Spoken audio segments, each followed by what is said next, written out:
Hello, everybody, and welcome back to the Amazing Race Rewind podcast, the podcast where we rewind back in time to watch the earliest seasons of The Amazing Race for the first time. My name is Andrew. And I'm Jill.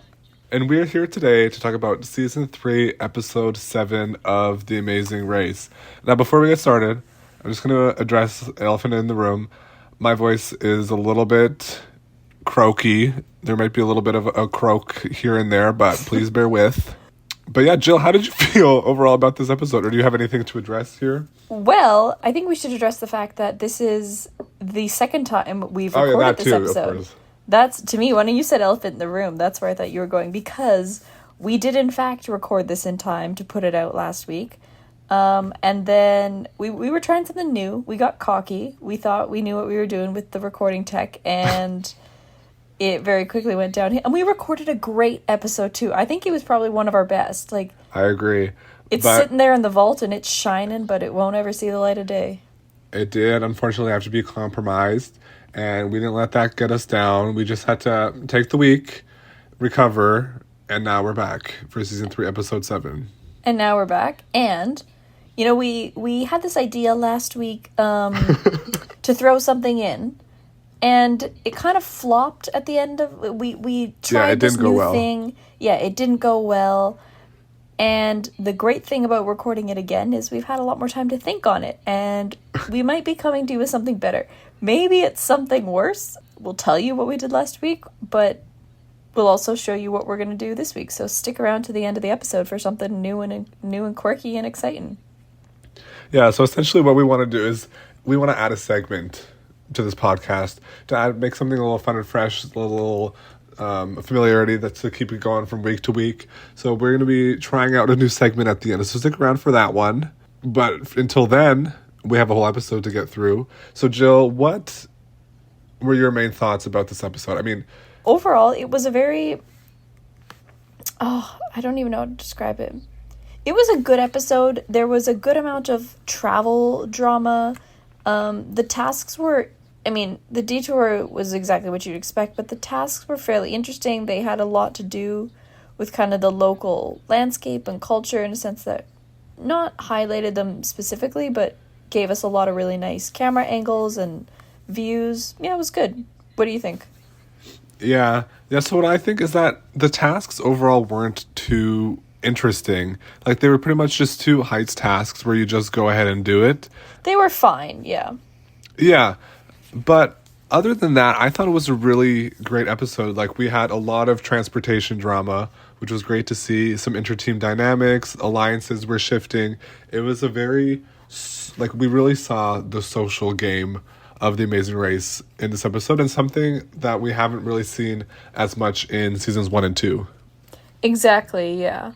And something else I want to mention is that these teams, they all kind of seem to be friends, and they all kind of seem to be a lot more jovial with each other, and they're all seem to be enjoying themselves a lot more than teams in past seasons were. Yeah, and there, again, maybe it's just what the editors choose to show or choose not to show, but there is a really good amount of camaraderie, I would say. Yeah. So to get into the episode, we are starting in Marrakesh, the capital of Morocco, at the Riyadh Catalina, and teams are doing shots, they're dancing. There's a particular shot of Terry and Ian just downing a shot of something. But they are the first to leave at 3:25 a.m. and they're told that they're going to Munich, Germany to find Frieden Zingel, a famous children's puppet. And I was excited when we learned about this because I like when The Amazing Race goes to Europe. Yeah, Europe is interesting. The European tasks are always really fun. I think too because this just might be a weird Canadian perspective, but they have so much rail transit there. I know they have rail transit everywhere, but the rail transit there is so much. It's just so well developed that even though there's rail transit in other places they've been this year, it's so well developed that they can you know what I mean. They can get places so quickly, and it often causes for a little bit more I'd say the teams are always a little bit closer together because it's not like, oh, the next train is going to be in 5 hours. It's like, no, there's an hourly train between these two cities because they are 60 miles apart. Yes. Yeah, yeah. So that's for yeah. I do like that aspect of Europe also, and then also just the cultural diversity of Europe also, where in like one country is like completely different from the next in a lot of cases. You know what I'm craving right now? And I know I bring this up all the time, but there was an episode of, I think it was the regular Amazing Race, where they went to Poland and the task was like running through Oh this my God, apartment yeah. complex and finding these donuts with certain flavors of filling. I would kill for a donut right now. That's irrelevant. Sorry, I had to put that out there. Yeah, we said Europe, we said something, and you went to Poland and you went to donuts, and now we're getting a donut. We are. But anyway, so yeah, Terry and Ian are on their way with a good amount of leeway, and next to depart A couple are... hours. Yes. And then Flo and Zach are the next to depart, correct? Yeah, and they seem to find this hotel to be sort of a labyrinth. They are really struggling to get out of these hallways of sorts, and they run into some stray animals, Which appear to terrify them in a weird way. terrify Flo, and Flo is stressed, as she usually is, and is talking about how Zach is too laid back. It seems, I mean, I don't want to say they're crumbling, but I'd say for the first time we're allowed to see some of the little cracks in their relationship. Like, truly. Like, we're allowed to see them actually talk negatively about each other directly to the camera. Yeah. And then after that, we have Ken and Gerard are leaving a mere minute after Zach and Flo. And they're talking about how they have been flying under the radar, which is crazy to me considering that they've won 3 legs. I do see what they mean. I think now teams are kind of starting to back away and not consider them as much of a threat because it's a tighter race. Yeah, I think that, but I also think just like their physical appearance and their age and their kind of like goofy, silly nature doesn't really lend itself to a threatening aura. No, that is fair. Yeah, as opposed to Derek and Drew, who are the next team to depart, and they're kind of talking about how they're a little bit more relaxed than they were the first leg when everything was going wrong and they were experiencing turmoil to the max, and have been able to enjoy themselves much more. Yeah. The team, it just feels completely different for some reason in the dynamic between the teams and between all of the teams from the last episode. Even though it's a 1-episode difference, it felt just really weird, but in a very interesting way that made for good TV. Yeah, there was kind of a shift here. Yes. I think, yeah, it seemed a little bit more, because like we're down to 6 teams. It's a little bit more intimate. We know these teams a lot better. So now we're just like really trying to get into the nitty gritty of what these teams' dynamics kind of are and how they're feeling. Exactly. Yeah, but John, Vito, and Jill are the next to depart, and this team, I forget they existed. Yeah, despite all the other teams kind of having a shift or being brought forward in some way and all that, they're still very neutral. Like, I don't think we've seen a team get as little screen time as John, Vito, and Jill Get throughout as this little entire screen series. time and make it as far. And make it this far. Like, we don't know anything about them. No, I will say it doesn't surprise me that they've made it this far because they communicate well, they respect each other, they're both very athletic and able to do the tasks. But yeah, we just don't know anything about them. Yeah, and good for them. They're healthy. They're like completely functional in their relationship, but we don't like it. This is not healthy relationships don't make for good entertainment. We don't want that. No, we don't want healthy. What's the quote? Nobody writes movies about happy people. Exactly. And John, Vito, and Jill seem to be very happy people. Except I will make the exception for Dave and Margareta because they were happy people. But I would watch 100-hour marathon of them. I know you would. So Terry and Ian are trying to figure out their flights to Munich, and they are the first to the airport, and they are leaving on a flight to Zurich at 6:05 a.m. And they're on this flight to Zurich before Andre and Damon even start the leg. They're up and at 'em. Yeah, no, they're doing really well, and I think they've been waiting for this lead for a while, and I think they want to take advantage of it.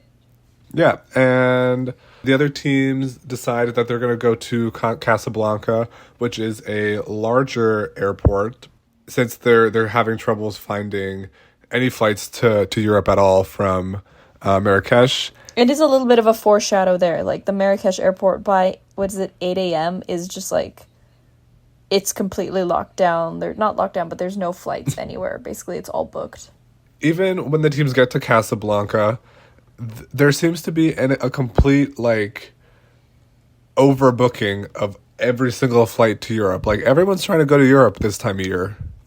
Yeah, they go to almost all the desks or something in the airport in Casablanca, and they are fighting to get tickets out. Like, there's little to none. Most of them are on wait lists or whatever that's called. Like, the airport is booked. The airport is booked, and it's not just the contestants that are doing this. It just seems like the general public is in turmoil also. I don't know what's up with me using turmoil today, but there was a lot of turmoil in this episode. Yeah, but so at the airport, we see this kind of brothers alliance versus couples alliance, where Ken and Gerard and what are the twins? Derek and Drew are working together to get flights, and then Flo and Zach and John, Vito, and Jill are also working together to get flights, and they're both kind of just like doing their own thing. And this is what I was talking about with the social dynamic that I'm loving. It's really strategic. We're seeing how these relationships are affecting their performance in the race. But I will say, you can tell which alliance has been doing this longer, if you want to say that, or whatnot, because the brothers ultimately they get out of there a little bit before the couples alliance, and the couples alliance ends up having to split up. Yes, yeah. And so we have a little scene here where Flo is talking to Drew, and she's saying how she doesn't like how divided the teams are and how nasty this is. To which Drew says, but you're very good at it. And she says, no, I'm not. And he says, that's like your nature to be nasty. And I thought, oh, he clocked her. And she took grave offense to this. And he continues to say that she plays dirtier than anyone in the game and that they can't trust them. But the twins can trust Ken and Gerard. But see, I read, like, that whole thing, I read into, like, there's something there, you know, it wasn't as nasty as I think you're making it. There's magic in the air. There's a little something brewing. A little, yeah, see, I did. What was the couple that last season? Oh, Alex and Tara. Tara and Alex, yeah. Tara. Why was I going to say Tara? I don't know. My vowels are not consistent today. Well, that's fine. There's a lot of turmoil going on. You're saying Tara. We're a mess. We are a mess. Anyway. But yeah, I didn't read this like that, and we talked about this last time we recorded this episode. But Jill was like, they would totally flirt. At the time we recorded the last episode, I had watched the episode after, so I was like, it's a little foreshadow. Which does contextualize this a little bit more. But exactly. I didn't take that like that. I just thought he was being rude.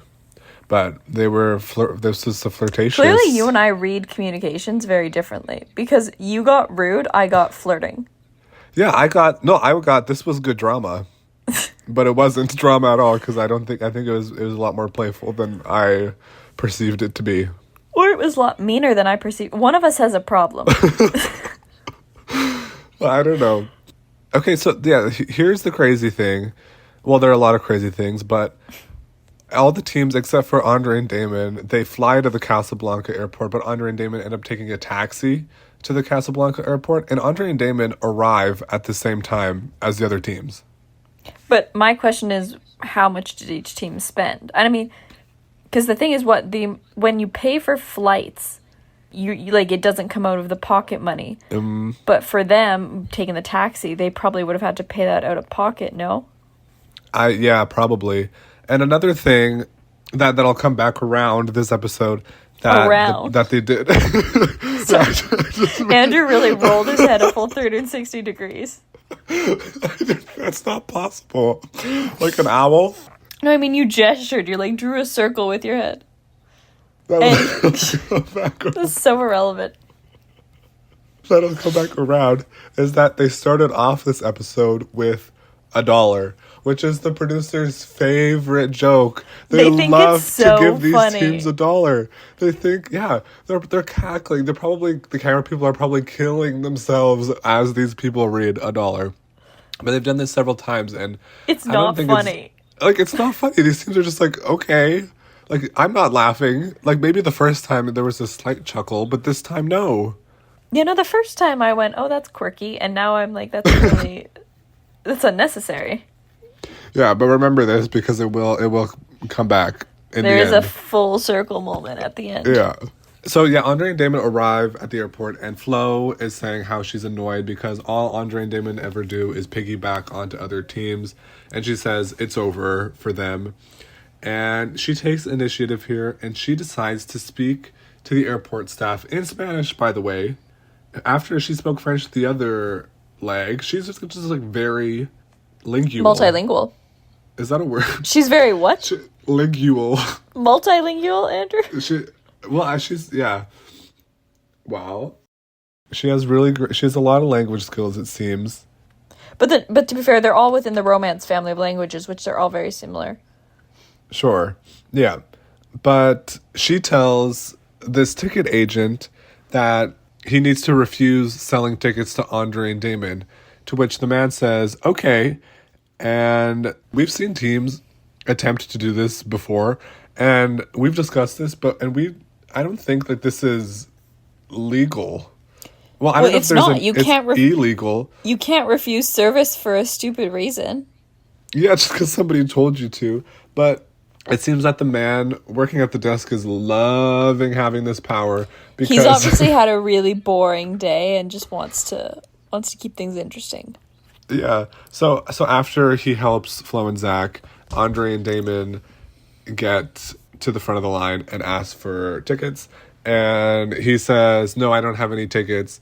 And he's like, oh, there's no flights. And he says, well, I do have a flight, but it was just full. But he really wanted the screen time. Yeah, he was loving this little cameo on Amazing Race in 2002. Yeah. So like we said before, Flo and Zach get left behind here, and the Brothers Alliance and John, Vito, and Jill get a flight on Air France to Paris at 11:45 a.m. So now it's between Flo and Zach and Damon and Andre at the airport. Yes, and like we said, everything is booked up. They are on wait lists. They're hoping and praying they can get on something. Mind you, they're very miserable. They're tired. Damon and Andre just came back from being detained. It's definitely, rightfully so, it's definitely weighed on them, and they're definitely still dealing with that. Yeah, so... As I would expect them to. I don't expect you to get over being detained very quickly. In a foreign country, yeah, at that. And so this is where we see Damon and Andre go to every single counter in the airport, and them being refused. Well, they weren't refused. There just wasn't space on the flights. At this point, they're literally going to get on any flight they can get. Yeah, they talk about how miserable they are and how much they just want to leave the airport. And there's a quote here where one of them says, "I'm never traveling again." Which that's an insane quote to make when you're on The Amazing Race. Yeah. Yeah, so this really took a lot out of them. And you could, I don't want to spoil anything, but you could kind of tell from pretty early on where their storyline was going to go, in my opinion.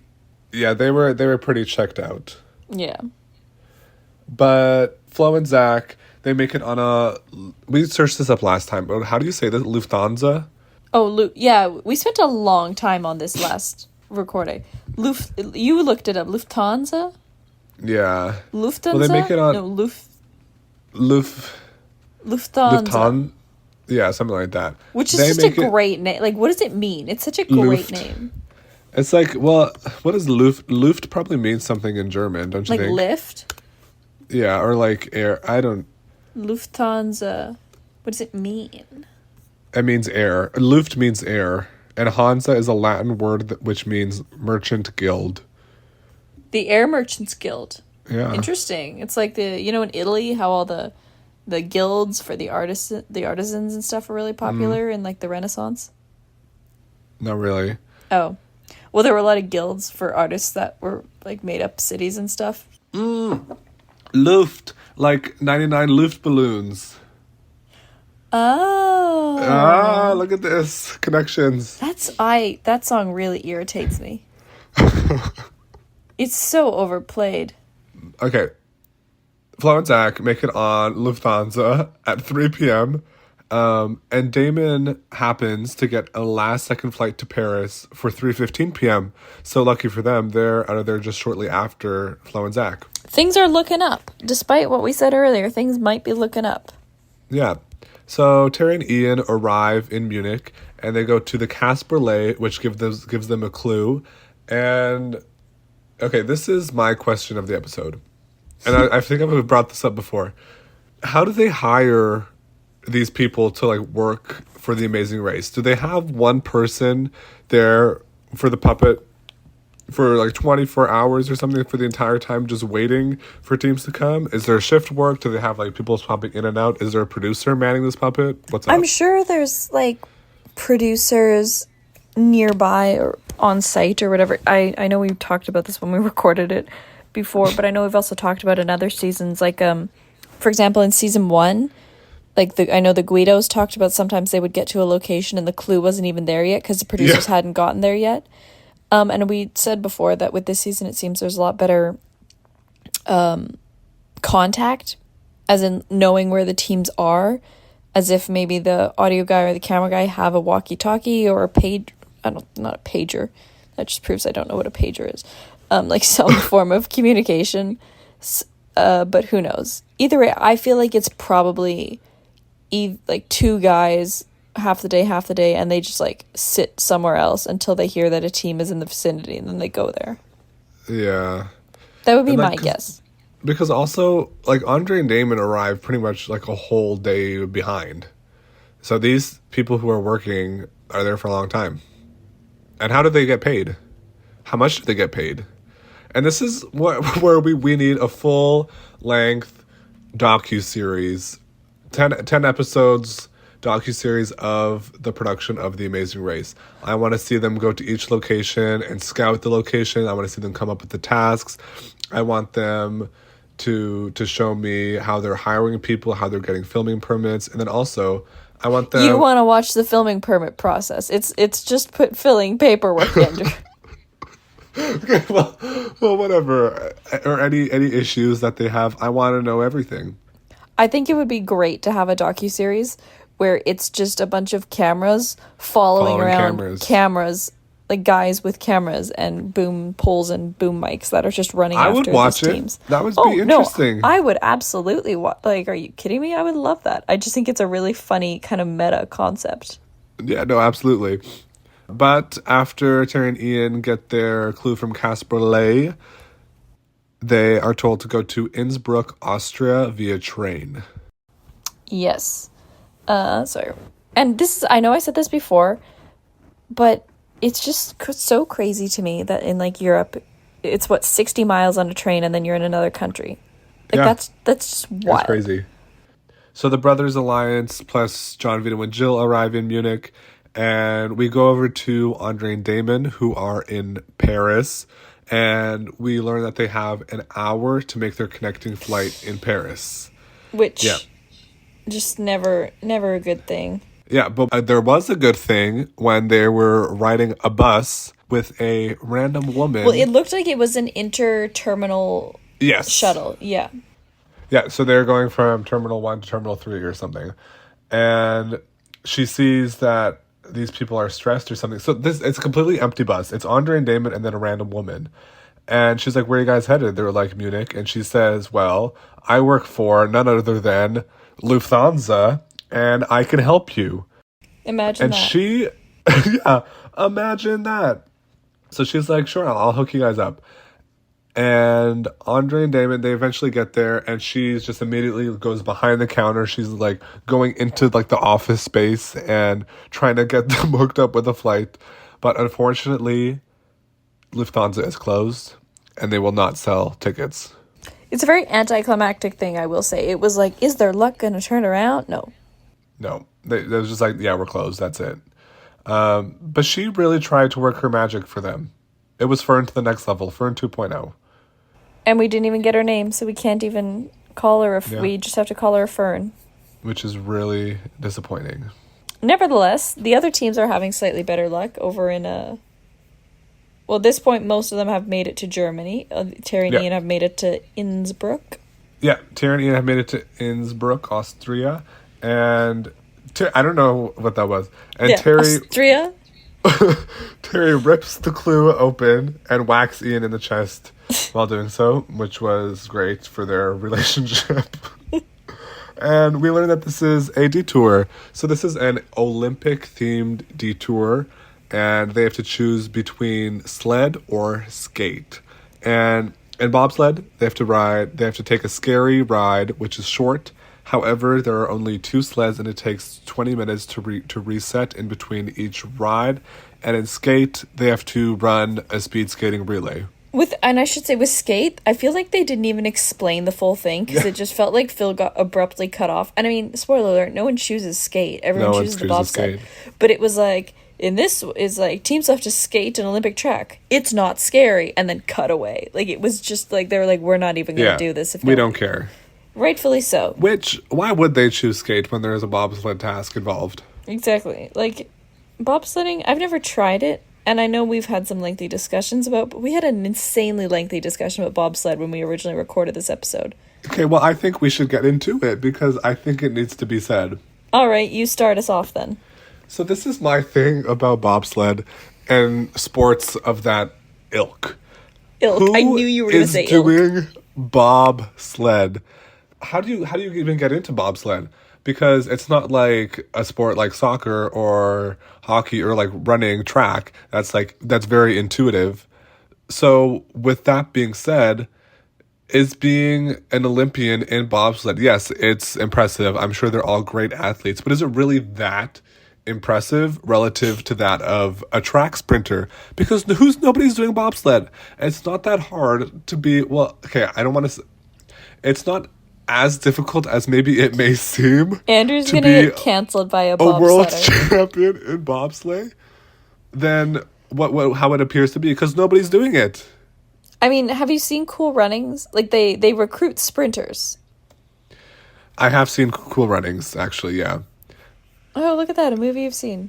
They recruit people, but there's probably so many people on this earth who could be better than people at the Olympics, but they just don't do bobsled because nobody does that. I do understand what you mean. Like, people, everyone does track in high school or in school. Everyone plays volleyball, basketball, soccer, all that from a really young age. So you can kind of gauge whether or not you have the athletic ability for those types of sports or not, or whether you're better suited at golf or, I don't know, equestrianism, or that's a bit of an outlandish one, but I do that one, so archery, I don't know.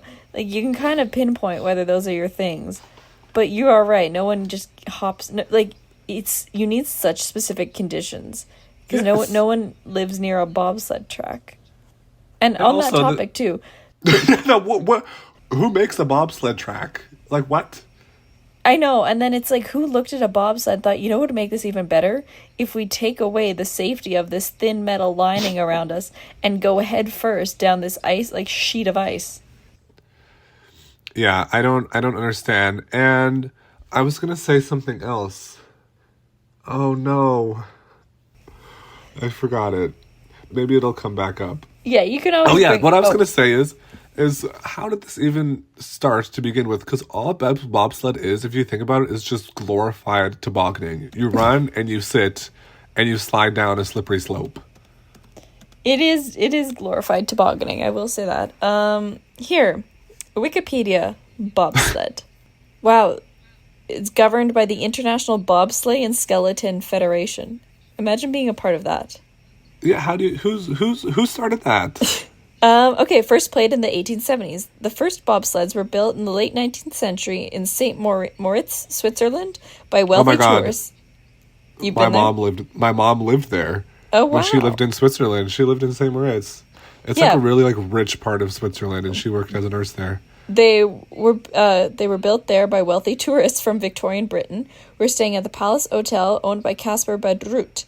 The early sleds were adapted from boys' delivery sleds and toboggans. These eventually evolved into bobsleighs, luges, and skeletons. Initially, tourists would race their hand-built contraptions down the narrow streets of St. Moritz. However, as collisions increased, growing opposition from St. Moritz residents led to the bobsledding being eventually banned from public highways. In In the winter of 1884, Budrut had a purpose-built run constructed near the hamlet of Cresta. The Cresta Run remains the oldest in the world and is home to the St. Moritz Tobogganing Club. It has hosted 2 Olympic Winter Games as of 2022 and is still in use. Well, good. I'm really happy for them, but I think it's just like not an accessible sport. Considering it was started by wealthy British people in Switzerland. Well, and yes, that's the only reason why it became an Olympic sport to begin with, because the people who invented it were wealthy and they had influence. Okay, but this has been way too long. Beyond that whole the longest conversation I've ever had about bobsled in my life. Well, because that's the other thing. Nobody's having these conversations because nobody cares. Nobody cares about bobsled. I'm so sorry to those people who, again, you're going to get ripped by bobsled. some bobsledder online or something after this. Maybe. Our podcast is going to make headlines for the first time, and it's going to be because Andrew's being challenged to bobsled. Okay, well, I'll do it. It seems fun, which this task seemed very fun, so let's get into it. Okay, but before we can actually get into the task, it doesn't open until 8 a.m., so Terry and Ian lose their lead, and they have to spend the night in Innsbruck. And they're, understandably, a little peeved. Yeah, they very much are peeved. So Flo and Zach, we see that they're debating going for the fast forward, and they ultimately do go for the fast forward, but it also doesn't open until the morning. So they are going to try and book a hotel. And Flo, do you want to describe what happens? Essentially, I guess Zach is like thinking maybe they should stay in some hostels to save money. And what does he call the one? He's like, there's like a young kids one. A youth hostel. He's like, it's only 20. I'm assuming that means like 20 euros. It's only 20. And I don't know if she just doesn't want to be in a hostel or if she's just sick with him, but she just yells, I will not go any cheaper than 25. Yeah, and you see Zach just like talking to this person and she's losing it. It's like, can we just settle down for a second? I'm lost. Why are we screaming for this? Yeah, it's again, I know earlier on they were talking about how tired they're, specifically she was talking about how tired she is with Zach, and they're definitely letting us see more of that in the edits and stuff.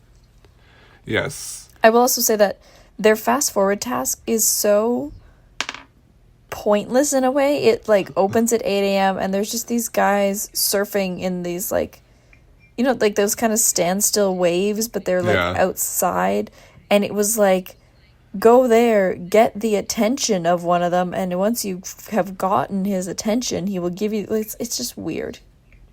Yeah, and also, again, is this person just supposed to be meant to be surfing for all hours of the day? But I feel like surfing... That can't be like, sustainable. It could be more fun, though, than like having to operate a puppet, you know? It could be fun, but I'm sure it's tiring. Like, I've never done that before. But it seems like there's a couple there. Yeah, that's true. They swap in and out. But the Brothers Alliance plus Jill and John Vito, they're all deciding to work together, and they all go to the bobsled detour and meet Ian and Terry, who are sleeping there.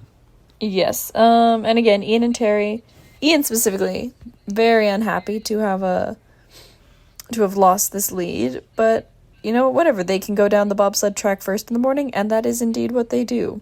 So we go to the morning, and the bobsled task looks so fun. And the thing is, it's not even a task, because they don't have to do anything. They just sit in there. I know, like, it's the only part of it that could deter you from doing it is that it's a bit scary, I guess. But you're not operating it. You're not steering it. It's a bit scary. And I think I said at the beginning they were heights tasks, but no, this was not a heights task. It was more of just like a thrill-based task. Yeah, it's like a mild roller coaster, maybe. Like, I guess if you crashed the bobsled, there could be some pretty severe injuries, but... Yeah. But again, they're not like the people running and jumping in. They're just sitting. They're just along for the ride. Well, they're on carts with wheels. Like, we should clarify, it's not winter. Like, it's fully summer there. Yeah. There's no snow. Yeah. And I'm sure this is like a tourist attraction also, so it's not like they're in any sort of danger. Exactly, yeah. But while Ian and Terry are going down, Ian goes, what a ride, what a ride, what a ride. He really makes that his phrase this time around. So many times, yes. And they leave the detour first, and even after he gets off the bobsled, he's still going, what a ride! So he loved it. and they're told to go to Gondola Nord Kent. And so subsequently the twins leave, and then Ken and Gerard and John Vito John Vito and Jill Yeah, also leave. Yeah. But when Ken and Gerard and John Vito and Jill get to the bottom, they encounter a bit of an issue with their taxis. And typical Amazing Race, they make it a little bit bigger of a deal before they cut away for the commercial break than it is. But essentially, they told their taxis to be down at the bottom of the hill, and the taxis weren't there. The taxis weren't there. And Ken and Gerard, eventually a taxi comes and they get it. And when they get in their taxi, they tell their taxi to call one for John, Vito, and Jill, which was a nice thing for them to do. And it was like something that we wouldn't see in previous seasons. But Ken and Gerard do know how to play they do really know how to play the game, because nobody hates them, you know? No, exactly. So John, Vito, and Jill, that whole thing with the taxis is resolved. And at this point, we kind of haven't heard from Andre and Damon in about a hot minute. Yeah. But we do kind of go to them, and they end up, I don't remember how, but they do end up making it to Munich. I don't think it really covers the rest of their journey. Like typical fashion, they're trying to make it seem like they're not too far behind when you can kind of tell they are.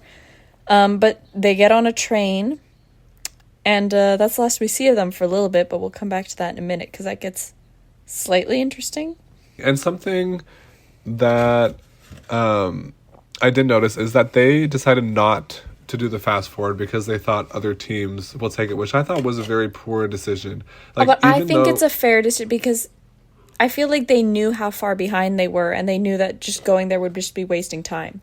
But the thing is that they don't know whether other teams have gone for it or not. And I think in this case, the fast forward is their only saving grace. So I would say to go for it regardless, because who knows, maybe Flo and Zach thought that, Andre and David are so far behind, we're safe anyway, we kind of have a safety net, so we'll just save the fast forward for later, for all they know. The thought that, like, your hypothetical thought that Flo and Zach had is much more unlikely than the hypotheticals that Andre and Damon could have had. Okay, yeah, but I still think they should have gone for it because I think it was their only I think they chance. just knew, though, how far behind they were. Yeah, okay. But yeah, they do decide not to go for it, and we see the other teams at the roadblock, at the gondola. Mm-hmm. And this prompt was that the person who does the roadblock should welcome the chance to dangle for a while. So, I guess, should we describe it first or pick who's going? Yeah, you can describe it. Okay. So, as you can probably guess, considering it's at a gondola, teams, or one person from each team has to get in a gondola, and they go up to, not all the way to the top, they're kind of somewhere in the middle of this gondola chain, and they have to drop down, like in a harness, about 200 feet, and then hit the bottom, like hit the mountain, you'll be given a clue, you get hoisted back up. The thing is, the harness that they're in looks so janky. Like, it just looks like they could slip out of this thing at it. Like, I would do the task. It doesn't look that scary. The harness just does not look safe at all. And the contestants fully admit that. Yeah. One of the twins say that he's glad that Terry goes first because the, quote, harness looked cheap and flimsy. Because it was baggy on her. There was no tension. And it looked like she could just slip out of it at any moment. It looked like she was holding herself in there. Yes. I will say, though, she gets back out, and Terry does say, I would dangle anytime. So, obviously, she enjoyed it, I guess. She enjoyed it. I mean, it's a nice kind of slow burn, enjoy the view moment. But... Between us, who's doing that? Oh. I think it would have to be me. With dang. See, I don't think... That wouldn't bug me too much. For some reason, it seems fine. Okay, so but you say that, and in my mind, I go back to Niagara Falls Ferris wheel. Okay, you don't need to bring that up. Which is a much less scary situation than dangling from a gondola in the air. For context, Andrew and I, if anyone here has been to Niagara Falls, you will know of the Clifton Hill Ferris wheel. And I just don't trust Ferris wheels. So we were in this car and we got stopped at the top and there was classical music playing and I didn't like that. Okay, so it was the classical music that was causing the breakdown. It wasn't the heights. Yeah. Sure, okay. So, yeah, I just think of that, and I also think of the tree. When you couldn't get down a 3-foot tree. Okay, it was taller than the picture. You weren't even there, Andrew, okay? You don't know. I saw the video. You were a cat in a tree rescued by a firefighter. It was a lot taller than I thought it was. Okay, but...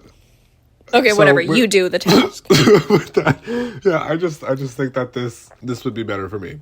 But regardless, there's no, like, skill involved. I think, ultimately, either of us could do it. Because you're sitting in a harness and getting lowered down to the ground, and also you could do it with your eyes closed. Like, you do not need to be like participating in any way, shape, or form.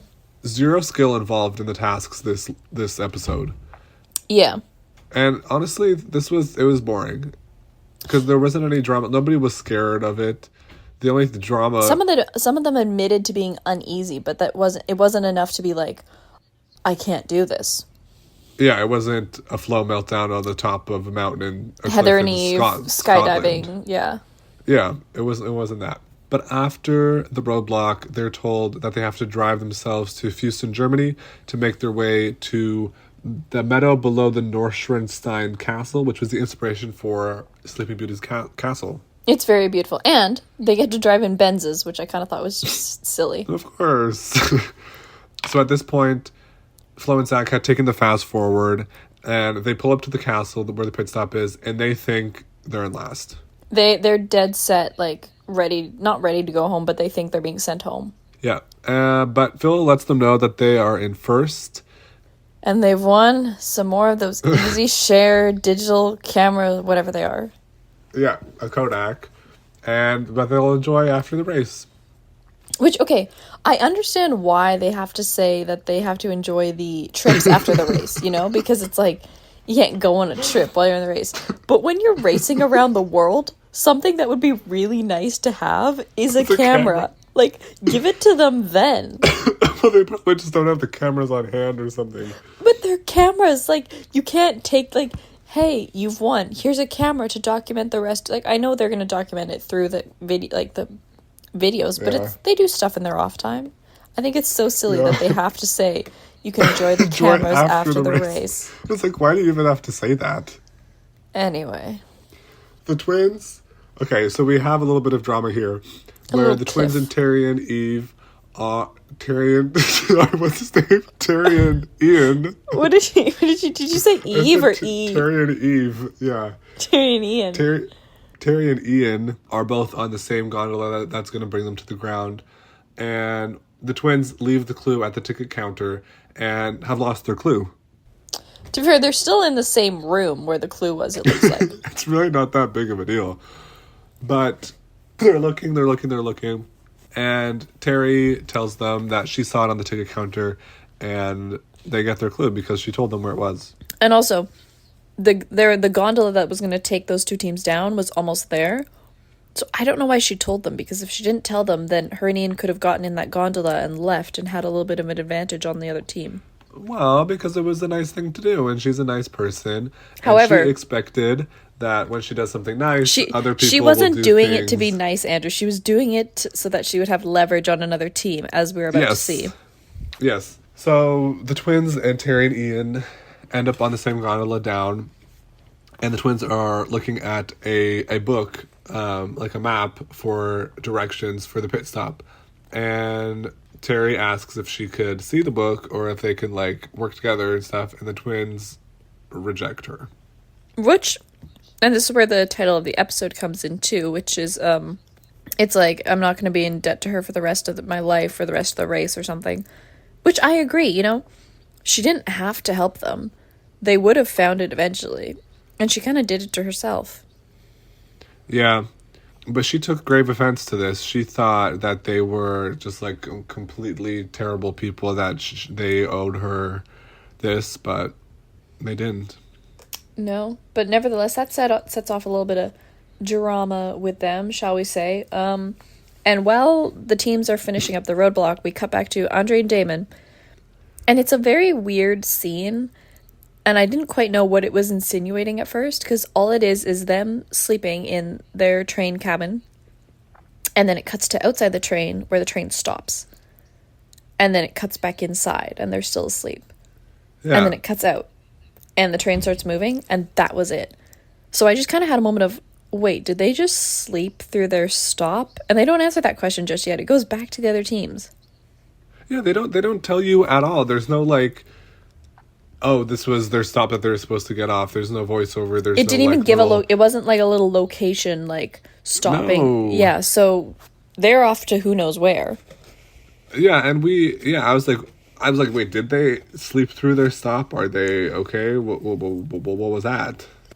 But apparently they did. Apparently they did.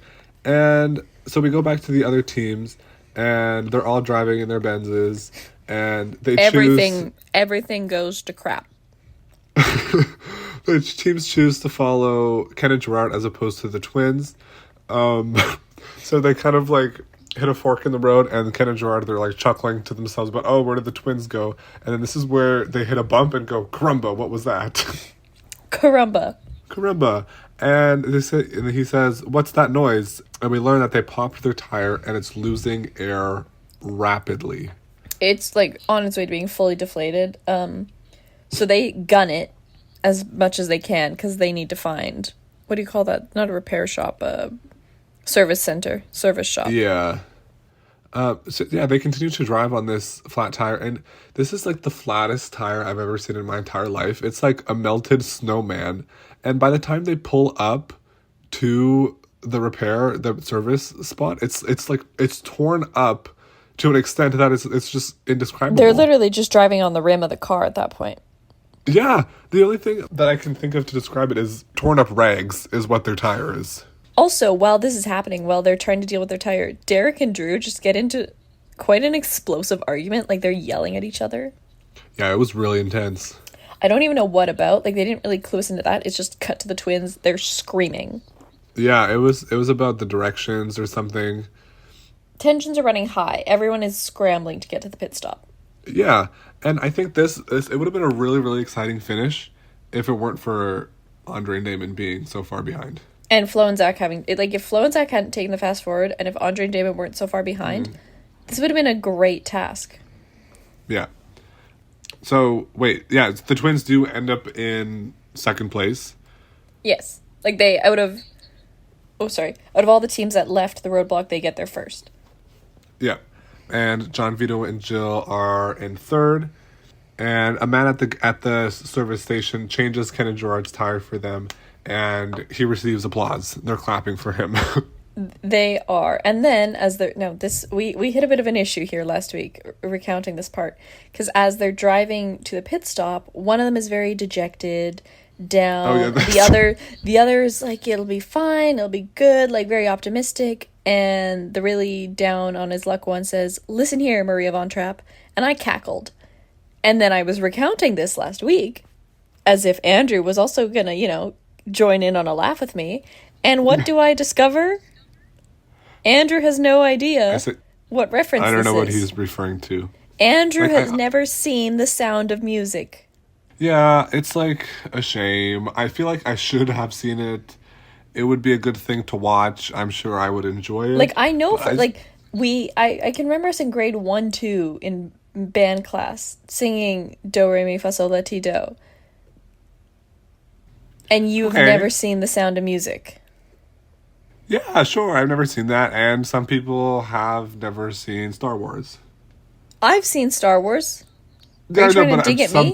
No, I'm not making a dig at you. I'm just saying, sometimes people don't watch things. But it's like, Andrew, I haven't seen any movies. Like, I've seen so little movies. And I've seen The Sound. Like, it's a classic. You can't excuse that. Well, I'm not... I appreciated the reference, even though I didn't know what he was talking about. I wish I knew what he was talking about. You need to watch The Sound of Music. Yeah, okay, maybe I think we'll light your candle, make another cup of tea after this, and go watch it. It's just such a classic. We'll go watch The Sound of Music, and then next week will be The Sound of Music Rewind. Exactly. Like, it's Julie Andrews. You're missing out on so much. Christopher Plummer, Canadian icon, is in it. Sure. Ugh, Andrew. And to continue, one of them says, well, might as well go down with the Von Trapps. And I'm still lost. Because at the end of the movie, you know, they're going to be thrown out of Austria because the Nazis are occupying it, so they have to flee the country to Switzerland. Oh. Yeah, it's a great movie, Andrew. Yeah, I didn't realize it got that deep.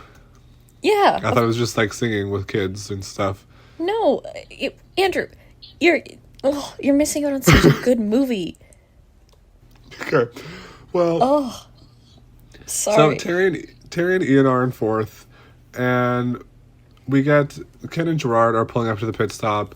They think that they are in last place. They're like, "Oh, Phil, he's too serious. It's over," and they just burst into laughter at the thought of them being in last place. They're ready to take this lose very gallantly. Yeah. This loss. Oh my God! Why did I say lose? We're gonna take this lose. Oh my God! But yeah, I love that energy of just them like laughing about how terribly they did, and then about how they're going to be limited, but they're ultimately in fifth. Yes. We go to we don't even see really the rest of Andre and Damon's leg.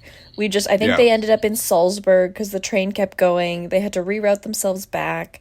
They don't really show them doing the tasks at all. We just see them at the pit stop. Yeah, and they are so defeated throughout this entire leg. They have zero energy or drive, and I was not happy at first because I thought it was going to be a non-elimination. I thought they were going to keep on racing. However, they are ultimately eliminated. Yeah, where are these non-elimination legs? Okay, we're down to 5 teams. We need some non-elimination legs. And they're going to throw them all at us at the end, and then we're going to get overwhelmed. Not overwhelmed. You just get kind of bored of seeing the same teams hash it out again and again and again and again. I agree.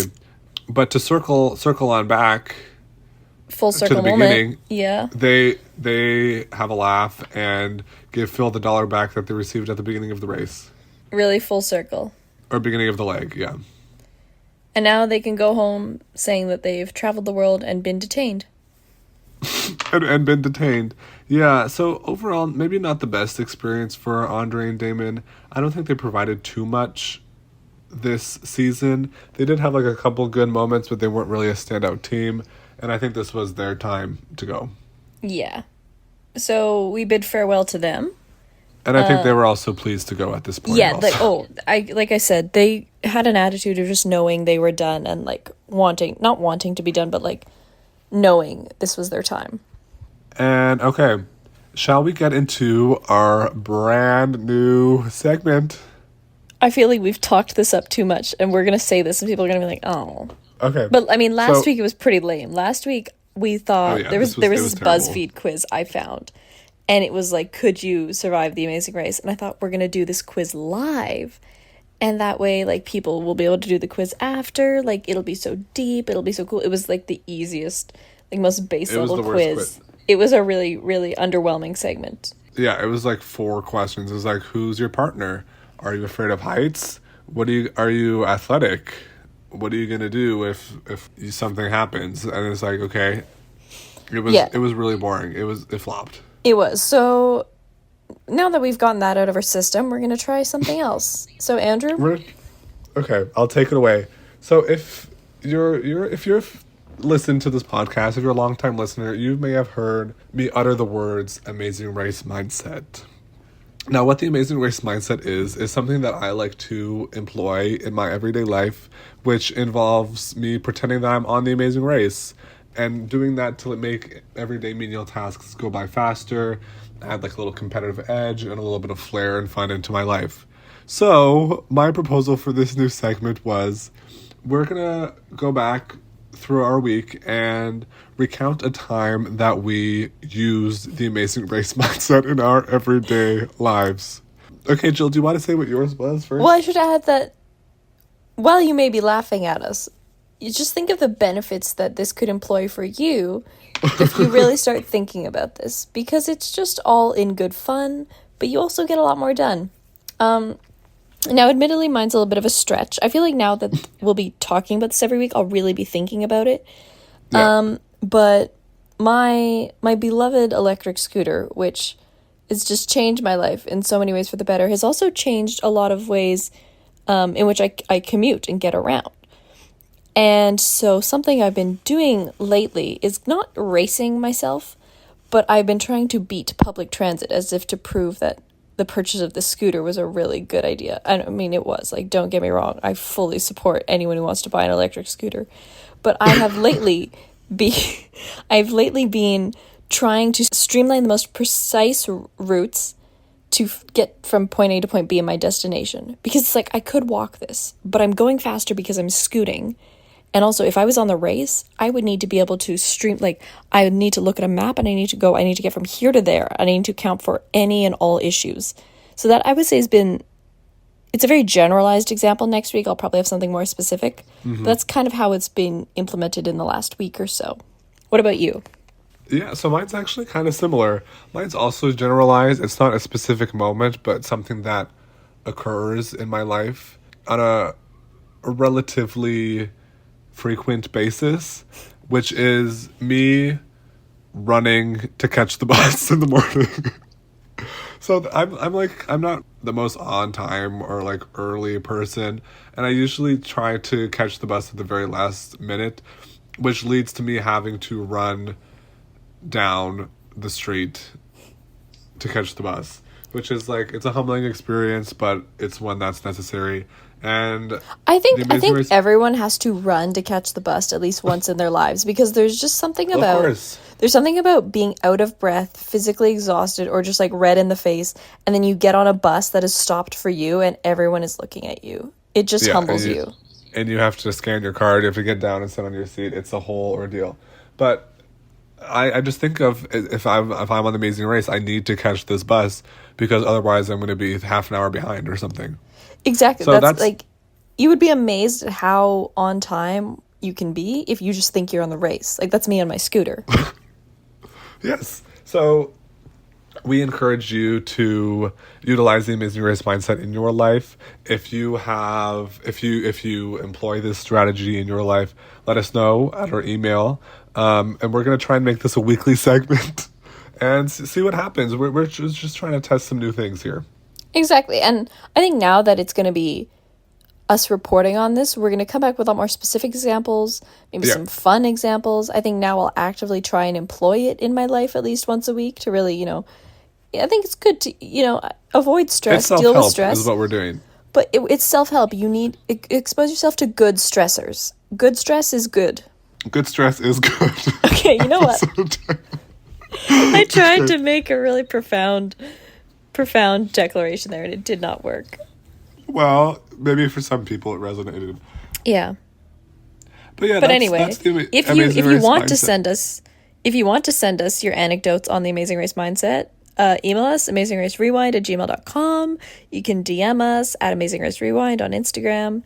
We will be happy to. I know if you want us to read these out, we can do that, or we can just privately encourage you. I think it'd be fun if we get some submissions to read them out and we can talk about it. Here's the thing. I think you and I would we would make superb people to run an advice column, but this is not the platform for that. So we're doing our best. But yeah, also on the Instagram at Amazing Race Rewind, we're going to be posting clips of every single episode. So if you want to see what we're talking about, or you aren't watching the episodes along with us, you can go over there. Rate us 5 stars, please, on Apple Podcasts, Spotify, wherever you get your podcast, to help us out. And we'll see you in the next episode. All right, in the next episode. Bye. Bye.